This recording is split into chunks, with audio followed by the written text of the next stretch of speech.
Kabayan, meron ka bang connecting flight pero hindi mo alam kung saan mo kukunin ang inyong mga maleta at hindi mo rin alam kung kailangan mo pa ng transit visa? Dahil maraming nagtatanong at naguguluhan sa kanilang mga plane ticket, hindi nila alam kung saan nila kukunin ang kanilang mga maleta?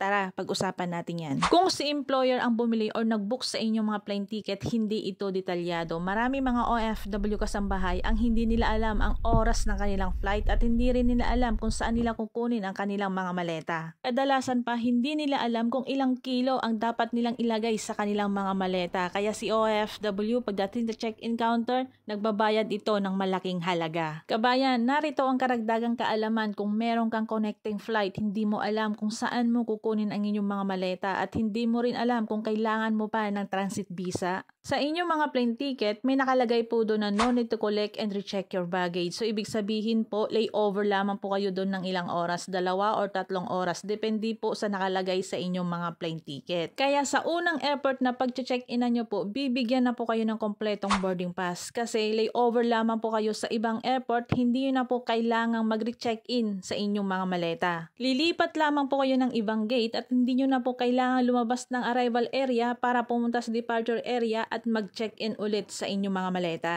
Kaya lagi po nating tignan natin mga plane ticket, lalong-lalo na po kung meron tayong connecting flight. Tungkol naman po sa transit visa, depende po yan sa airport ng isang bansa. Kung halimbawa po nag-stop over ka or lumagpas ka, napadaan ka ng 24 hours, kailangan mo po ng transit visa. Kaya kung meron kang connecting flight, alamin ang airport or bansang hihintuan kung kailangan mo pa ng transit visa or hindi na. Meron tayong isang kababayan, galing siya ng Saudi Arabia. Connecting flight siya ng Singapore. Layover lamang siya ng 2 oras sa airport ng Singapore, pero ang ginawa niya, lumabas siya ng immigration, pumunta siya ng conveyor para hintayin ang kanyang mga maleta. Pero walang dumating na maleta hanggang maiwan siya ng eroplano. Nag-book si kabayan ng plane ticket, Singapore to Manila. Dito niya napag-alaman na nauna pa ang kanyang maleta kaysa sa kanya. Paalala ko rin guys tungkol sa declaration form. Kahit isa kang connecting flight, kailangan mo pa rin ng declaration form. Pero depende yan sa airport ng isang bansa. Paalala ko rin guys sa may mga connecting flight ng domestic flight, mas mababang kilo po ang tinatanggap nila sa inyong mga maleta kumpara sa international flight.